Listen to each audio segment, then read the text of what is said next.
নেক আমল বা ইবাদতের ক্ষেত্রে আল্লাহ সুবহানাহু ওয়া তাআলা বান্দাকে তার সওয়াব 10 গুণ এমনকি 700 গুণ পর্যন্ত বাড়িয়ে দেন, এক হাদিসে আসছে।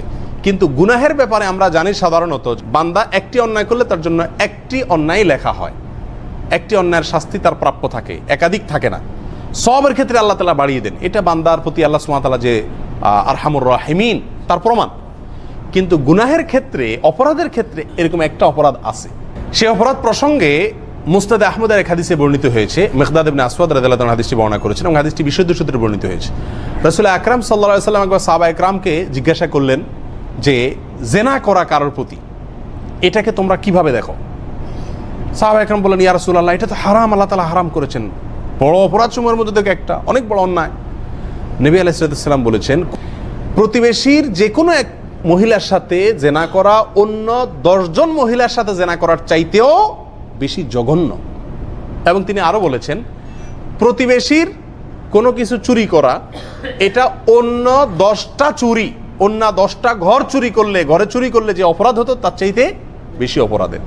এভাবে নবী আলাইহিস সালাম দুটি পয়েন্ট শুধু বলেছেন, জেনা আর চুরির কথা। এভাবে আমরা যদি অন্যগুলাকে এর সাথে মিলায় নেই, প্রতিবেশীরকে কষ্ট দিলাম, তাহলে অন্য 10 জন মানুষকে কষ্ট দেওয়ার চাইতে বেশি অপরাধ। এভাবে অন্যগুলাকে আমরা মিলিয়ে নিতে পারি।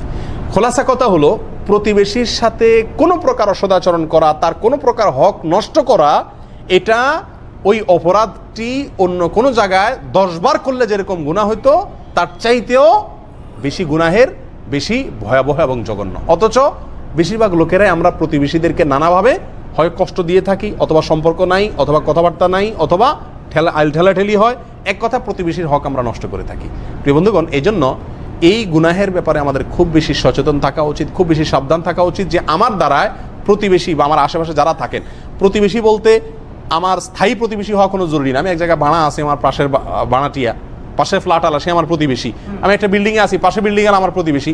আমি একটা রুমে আছি, একটা সিটে আমি ভাড়া থাকি, ব্যাচেলর লাইফে আছি, আমার পাশের সিট আলা আমার প্রতিবেশী, আমার পাশের রুম আলা আমার প্রতিবেশী। এক কথা, আশপাশে যারা থাকবেন, আপনি বাসে কোথাও যাচ্ছেন, পাশের যাত্রী আপনার, তিনি আপনার প্রতিবেশী, আপনি তাকে কষ্ট দেওয়া এটা অন্য 10 জন মানুষের কষ্ট দেওয়ার চাইতে বেশি গুনাহের কাজ। তার কোনো হক নষ্ট করা অন্য 10 জনের হক নষ্ট করার চাইতেও জঘন্য কাজ।